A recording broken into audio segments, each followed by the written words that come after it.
حضرات مکرم، اب ہم بیچارے کہہ رہے ہیں اللہ کے سوا کوئی معبود نہیں، ہمارے کہنے کی کیا حیثیت ہے؟ کیا بات ہے، سبحان کوئی حیثیت نہیں ہو سکتی۔ لیکن یارو حیثیت کب بنتی ہے؟ جب ہم بتاتے ہیں کہ ہم جو کہہ رہے ہیں اس کے سوا کوئی معبود نہیں۔ بھئی ہم نے تو یہ دنیا نہیں دیکھی، اس کائنات کی سیر نہیں کی، لیکن جس کے کہنے پر ہم کہہ رہے ہیں، ارے اس نے تو دیکھی ہے نا، اس نے تو آسمان بھی دیکھے ہیں اور زمینیں بھی دیکھی ہیں، جنت اور دوزخ کا مشاہدہ۔ سبحان اللہ۔ ارے وہ کون سی چیز ہے جو اس کی نگاہ سے پوشیدہ ہے؟ تو ہماری گواہی یہ شہادت علی شہادت ہے، ہم تو آقا کریم کے کہنے پہ کہہ رہے ہیں۔ سبحان اللہ، نعرہ تکبیر، نعرہ رسالت، جگر گوشہ غزالی زمان، سبحان اللہ، ماشاءاللہ۔ تو یارو اس کی پہچان کے لیے ہمیں خلیفہ چاہیے تھا جو اس کے ہوتے ہوئے بھی اس کے فرائض اور اس کے اختیارات کو استعمال فرمائے۔ حضرات مکرم، آپ نے کبھی سوچا کسی کا عقیدہ بدلنا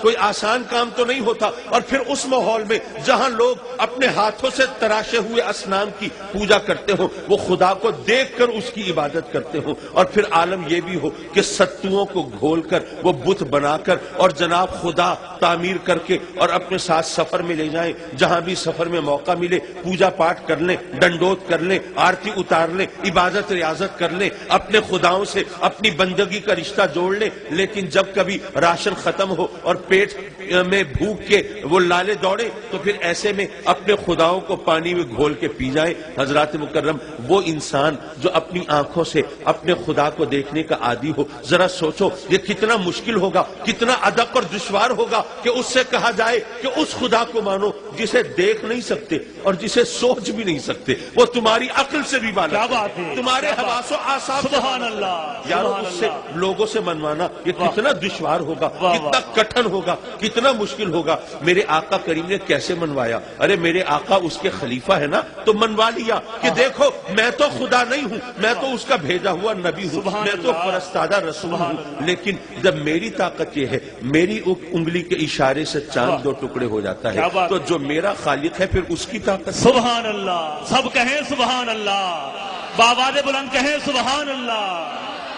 واہ واہ۔ ارے جب میری شان یہ ہے کہ جانور میرے قدموں پہ سجدہ ریز ہوتے ہیں تو جس کی چوکھٹ پہ میں ماتھا رگڑتا ہوں پھر اس کی شان کیا ہوگی؟ جب میرا مقام یہ ہے پتھر میرے نام کا کلمہ پڑھتے ہیں تو جس کا کلمہ میں پڑھتا ہوں پھر اس کی عظمت کیا ہوگی؟ یارو وہ کافروں نے اگر اللہ کو مانا اور اپنے جھوٹے خداؤں سے منہ موڑا تو یوں نہیں موڑ لیا بلکہ اللہ کے خلیفہ کو دیکھ کر ایسا کیا۔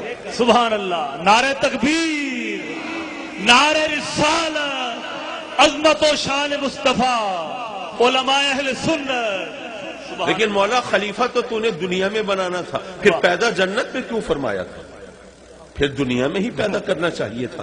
حضرات مکرم، بات یہ بھی اتنی دشوار نہیں ہے۔ رب کائنات نے گویا فرمایا انسان کو کہ اے انسان تیرا گھر یہ ہے، تیرا وطن یہ ہے، اصل مقام یہ ہے، تو نے میری حکمتوں کی تکمیل کے لیے دنیا میں جانا ہے اور پھر واپس یہاں کا پلٹ کر آنا ہے۔ اب دنیا میں جائے گا تو واپس اپنے گھر آنے کی کوشش کرتے رہنا، اپنے گھر کو مت بلانا، اور جب اپنے گھر واپس ہوگی تو پھر کوئی پریشانی نہیں ہوگی۔ حضرات مکرم، میں یہاں بات کو ایک ذرا مختلف زاویے سے عرض کروں۔ حضرت قبلہ پیر صاحب کی طرف سے وہ جو مجھے ایک بیک اپ ملتا ہے، وہ جو میری حوصلہ افزائی ہوتی ہے، تو میں وہ باتیں جو عام طور پر محفلوں میں نہیں کہی جاتی وہ کہہ گزرتا ہوں اپنے مخاطبین کی وہ سماعتوں کے ظرف کا لحاظ کرتے ہوئے۔ حضرات مکرم، جب دنیا سے آدمی رخصت ہوتا ہے تو ذرا سوچئے وہ کیسے غم و اندوہ کا عالم ہوتا ہے اور موت کتنی خوفناک اور دہشت انگیز چیز محسوس ہوتی ہے۔ اب قبر کے تصور سے خوف آتا ہے، جنگل، وہ بیابان، قبرستان، وہ تنہائی، وہ تاریکی،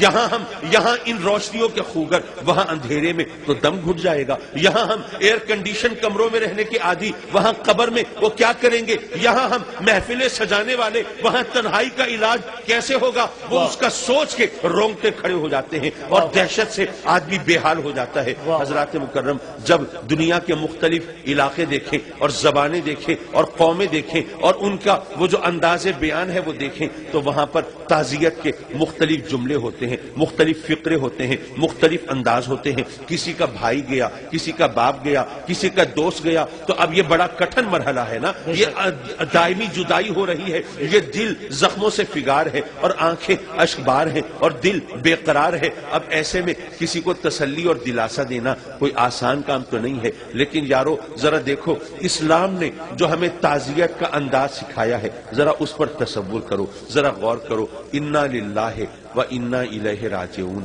بے شک ہم اللہ کی طرف سے آئے ہیں اور اسی کی طرف ہمیں جانا ہے.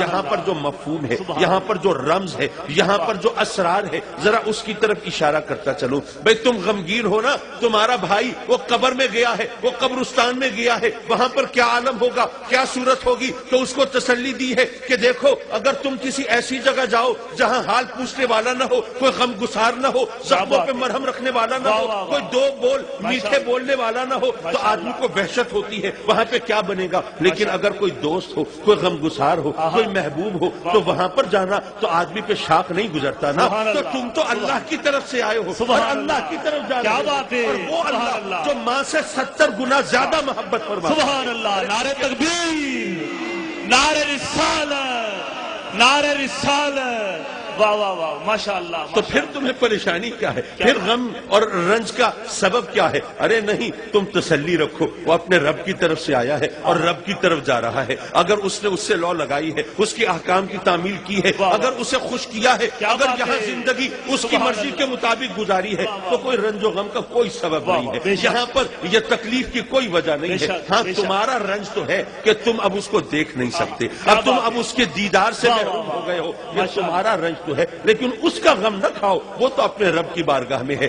یہی وجہ ہے جو اللہ والے ہیں جب دنیا سے رخصت ہوتے ہیں تو ان کی موت کے دن کو، ارے ان کے دنیا سے رخصت ہونے کے دن کو وہ عرس کہا جاتا ہے، وہ شادی کہا جاتا ہے. وہ کیوں کہا جاتا ہے؟ کیونکہ یہاں وصال ہو رہا ہے، ملاپ ہو رہا ہے، محب و محبوب کی ملاقات ہو رہی ہے. یہ رنج و غم ہمارے لیے تو ہو سکتا ہے کہ ہماری محرومی ہے، ان کے لیے نہیں ہے. وہ تو اپنے رب کی بارگاہ میں.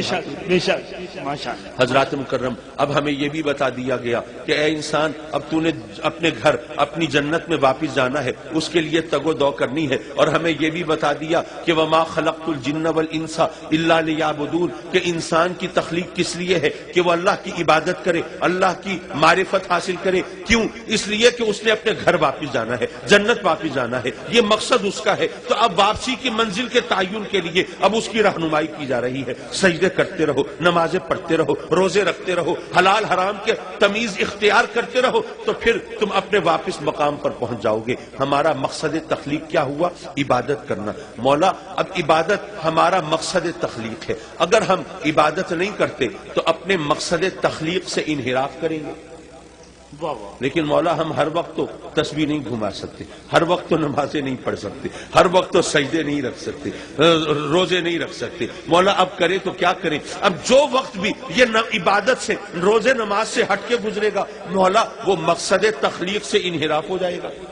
کیا بات ہے، ماشاءاللہ. حضرات مکرم، یہاں پر اب یہ بات سمجھیے کہ رب کائنات نے ہمارے لیے عبادت کا مفہوم محض چند رسوم تک محدود نہیں رکھا. بس پوجا پاٹ کر لی اور اس کے بعد تم سرکاری سانڈ کی طرح کھلے پھرتے رہو، جو چاہے کرتے رہو. لیکن نہیں، یہ اسلام جو ہے یہ اس نے تمہارے لیے زندگی کا ہر لمحہ عبادت بنا دیا ہے. تم جنت میں کیسے پہنچ سکتے ہو؟ اپنے رب کی فرما برداری کر کے. تو رب کی فرما برداری میں جو کام بھی کرو گے وہ عبادت قرار پائے گا، وہ تمہارے مقصد تخلیق کی تکمیل قرار پائے گا. اب تمہیں کھانا تو کھانا ہے، روٹی تو کمانی ہے، یہ سب کچھ کرنا ہے. لیکن اگر تم اپنے رب کے احکام کے مطابق یہ کام کرو گے تو روزی کمانا بھی عبادت ہے. آپ نے سنا ہوگا کہ اگر کوئی عالم جو ہے، اگر وہ ساری رات سوئے اور اگر کوئی اللہ والا ساری رات عبادت کرے تو عالم کی ساری رات کی نیند وہ زاہد عابد کی ساری رات کی عبادت سے افضل ہے.